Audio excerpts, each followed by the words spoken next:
Merci de nous choisir encore pour vous informer. Madame, Monsieur, voici les principaux titres de cette édition.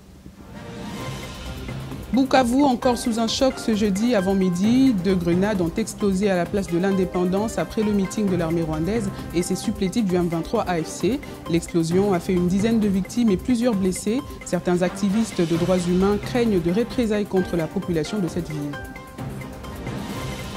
Tentative de balkanisation de la RDC, Martin Fayulu appelle les Congolais à agir sans tarder. Le candidat malheureux de la présidentielle de 2018 et de 2023 interpelle Corneille Nangaa et rappelle à l'ancien président Joseph Kabila les bienfaits que la RDC a accomplis pour lui. Vous le suivrez dans ce journal. Et puis, éliminatoire Cannes Dames 2026, les Léopards Dames passent au second tour. Hier mercredi, elles ont arraché leur billet pour le deuxième tour de cette compétition devant les Marèches du Botswana. Après les principaux titres, voici le développement. D'abord, cette triste nouvelle, 2 grenades ont explosé à la place de l'Indépendance de la ville de Bukavu après le meeting de l'armée rwandaise ce jeudi 27 février. L'explosion a fait une dizaine de victimes et plusieurs blessés acheminés à l'hôpital provincial de référence de Bukavu. Certains activistes de droits humains craignent des représailles contre la population de cette ville. Le président Félix Tshisekedi a acté l'installation du gouverneur Jean-Jacques Purusi à Uvira pour administrer le Sud Kivu. Bukavu restant occupé à l'issue de leur rencontre, le gouverneur du Sud Kivu s'est dit rassuré par la solution du chef de l'État et des Congolais tout en saluant les avancées diplomatiques obtenues.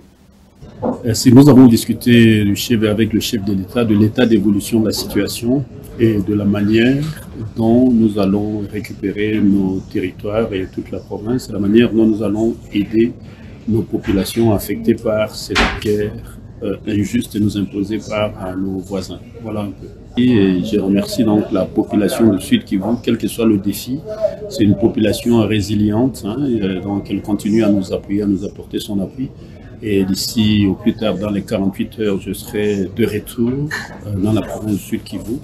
Et je suis content de l'appui et l'encouragement nous apporté par toute la population de la République démocratique du Congo et particulièrement le président de la République, chef de l'État, Félix-Antoine Tshisekedi. Nous sommes basés au Birbi en attendant que nous puissions récupérer l'entièreté de la province.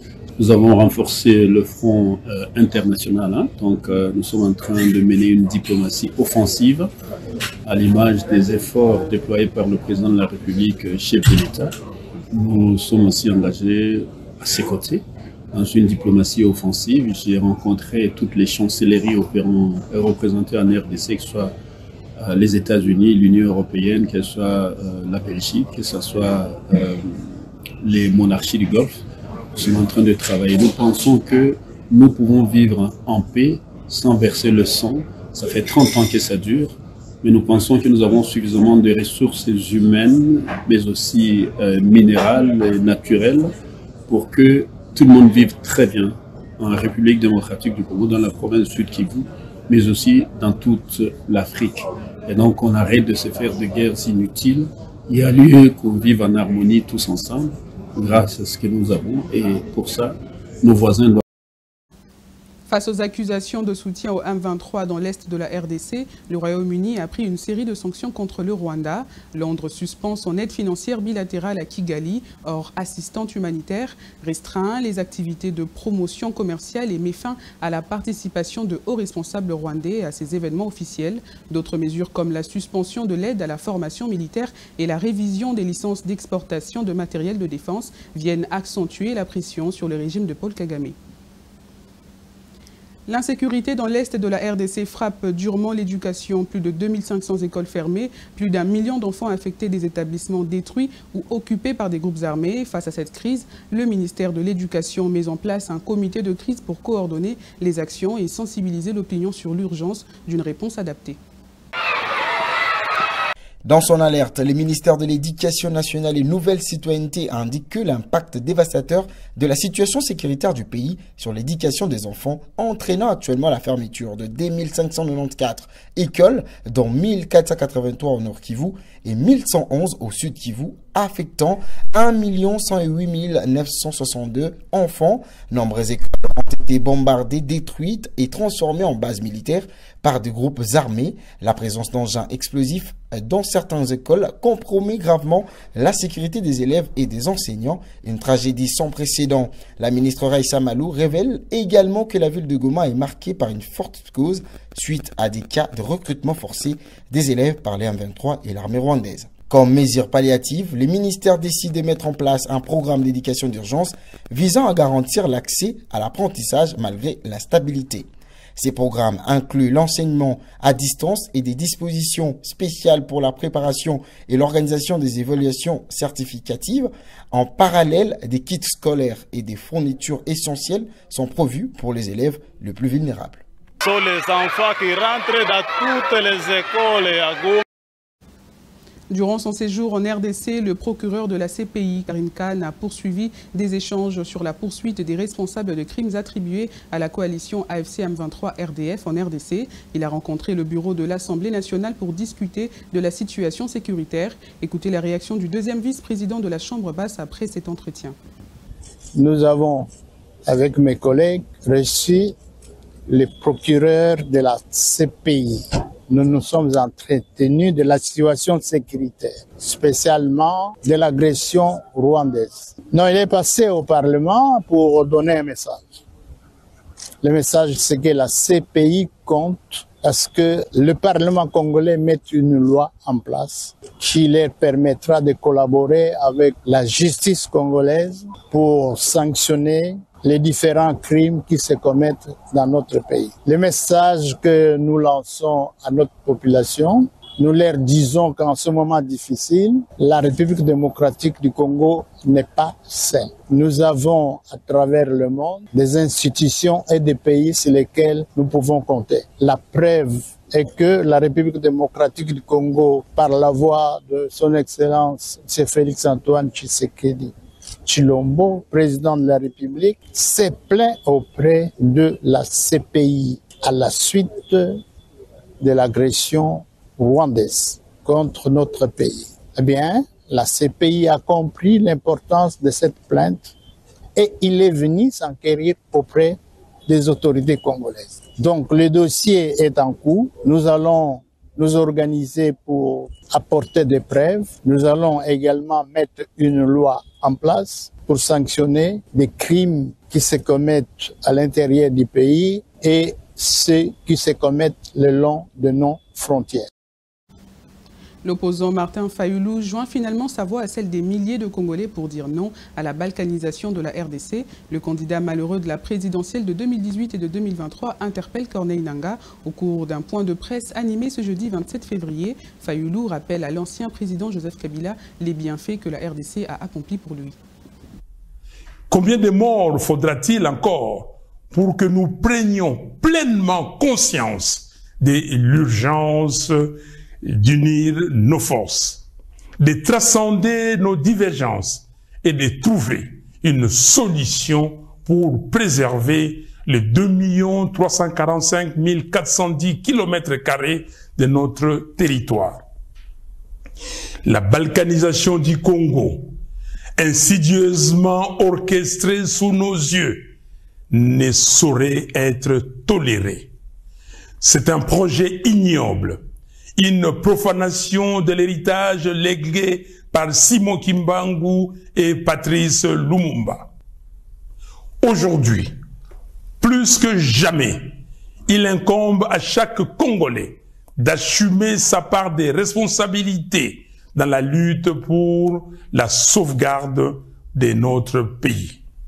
L'heure est à la responsabilité individuelle et collective.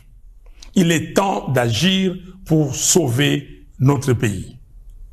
J'exhorte Corneille Nangaa à déposer les armes, à faire prévaloir l'intérêt supérieur de la nation, en pensant à l'intégrité de notre territoire national et surtout à reconnaître les droits inaliénables à la vie de ses frères et sœurs. J'en appelle à Joseph Kabila afin qu'il se remémore tout ce que le Congo lui a donné et qu'il s'engage résolument en faveur de la paix. Agression rwandaise, les élus du Maniema, de l'Ituri, du Nord et Sud Kivu évaluent la situation sécuritaire dans l'Est caractérisée par les assassinats ciblés des populations civiles à Goma et Bukavu, le massacre à grande échelle et plusieurs actes de violation des droits humains. Ils ont condamné la formation par le M23 d'un gouvernement parallèle à Goma. Ils ont exhorté le gouvernement à clarifier la mutualisation des forces ougandaises et des FRDC en province de l'Ituri. Suivez-les dans cet extrait choisi par Tonine Zolameso. Nous, députés nationaux élus des provinces du Nord Kivu, Sud Kivu, Ituri et Maniema, condamnons une fois de plus l'agression de notre pays par le Rwanda et ses supplétifs terroristes M23 AFC ayant engendré une crise humanitaire et socio-économique sans précédent. Condamnons le massacre à grande échelle des populations civiles depuis le début de l'occupation des localités congolaises par l'armée rwandaise par M23 AFC, plus particulièrement les carnages perpétrés lors de l'occupation des villes de Goma et de Bukavu et qui continuent jusqu'à ce jour. Condamnons les recrutements forcés des jeunes dans les M23 AFC et plus particulièrement des élèves dans les villes de Goma et de Bukavu. Exhortons le gouvernement de la République à clarifier la mutualisation des forces UPDF et FARDC. Déplorons et condamnons le pillage systématique des biens des populations civiles et de l'État congolais prenant la destination du Rwanda ainsi que la destruction de plusieurs infrastructures sociales dans les zones occupées. Dénonçons l'occupation des maisons des populations civiles et l'incendie de plusieurs édifices et des habitations privées ainsi que la destruction des récoltes par les agresseurs. Réitérons notre soutien indéfectible à toutes les institutions de la République, à nos forces de défense et de sécurité ainsi qu'aux Wazalendo. Saluons et apportons tout notre soutien aux efforts diplomatiques menés par le président de la République, chef de l'État, accompagné de toutes les institutions de la République ayant abouti à la prise de la résolution 2773 du 21 février 2025 du Conseil de sécurité des Nations Unies qui exige le retrait sans condition de l'armée rwandaise par M23 AFC de toutes les zones occupées. Pour renforcer la riposte face à l'insécurité persistante dans l'Est du pays, le président Félix Tshisekedi annonce la mise en place imminente d'un gouvernement d'union nationale, une initiative accueillie favorablement par une partie de la jeunesse, sous réserve de certaines garanties. Jonathan Kalumba s'exprime à ce sujet au micro de Jeanne Biango. Aujourd'hui, personnellement, je salue l'initiative du chef de l'État à cet appel d'union nationale, à cet appel de mettre en place un gouvernement d'union nationale. Mais il est aussi important de préciser que cet appel ne doit pas simplement s'avérer être une recomposition politique sans changement structurel, stratégique. Aujourd'hui, notre pays fait face à une situation critique qui demande à ce que nous ayons un gouvernement en capacité de faire face à l'ennemi et de mettre en place une dynamique responsable, sans ambiguïté, qui pourra sortir notre pays de cette crise. L'appel à un gouvernement d'union nationale ne doit pas être une énième manœuvre pour perpétuer un système défaillant. La jeunesse congolaise, fatiguée mais déterminée, doit exiger des garanties de changement avant de donner son adhésion. Elle doit également se préparer à jouer un rôle actif en tant que force de proposition et de contrôle. Parce qu'aujourd'hui, l'avenir de notre pays est en jeu et il est strictement essentiel au chef de l'État de comprendre la nécessité de renouveler une dynamique qui peut s'imposer afin de faire face à la situation actuelle. Au-delà de tout, l'unité nationale est notre seule et ultime démarche afin de réussir à sortir notre pays de cette crise qui nous laisse sans voix et qui nous décime un peu plus tout le jour. Merci. La conférence épiscopale nationale du Congo dénonce la confiscation sans explication du passeport de son secrétaire général, de Monseigneur Donatien Chollet, par les services de la DGM à l'aéroport de Loano. Cet incident qualifié de violation de la liberté de circulation a provoqué une vive réaction de la SYNCO qui réaffirme son engagement pour la paix et la cohésion sociale en RDC et dans la région des Grands Lacs. Dans un communiqué, la conférence épiscopale nationale du Congo dénonce fermement l'acte qu'elle considère comme un abus de pouvoir et un déni de droits des citoyens congolais. L'incident survenu alors que M. Chollet s'est préparé à voyager à l'étranger a immédiatement suscité une vive réaction de l'Église catholique qui estime que cette démarche est contraire aux principes de liberté et de dignité humaine. Dans ces documents, la SYNCO réaffirme son engagement pour la paix, la stabilité et la cohésion sociale en République démocratique du Congo, des valeurs qu'elle défend ardemment depuis sa création. Elle rappelle également que ces principes sont essentiels non seulement pour la RDC, mais aussi pour l'ensemble de la région du Grand Lac. En outre, la conférence épiscopale souligne que de tels incendies risquent de fragiliser davantage la confiance des citoyens dans les institutions publiques et d'alimenter un climat de méfiance.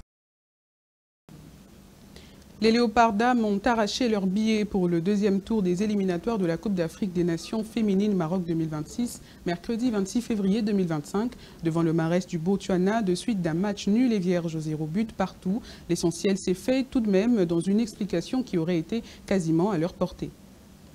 À l'occurrence, Koubiela. Un match qui s'est déroulé dans un contexte d'intense pression a vu les deux équipes livrer une bataille tactique sur les terrains.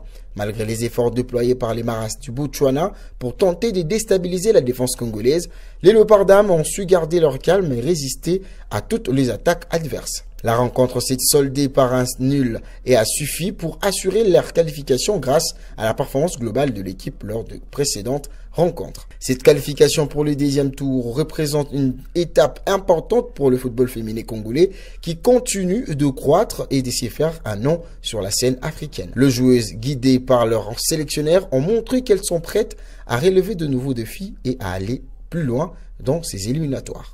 Kaba Kaba Naomi, le centre des Naomi Kaba Kaba. Bonne suite de programme sur Congo 26 Télévision, la chaîne de l'unité nationale.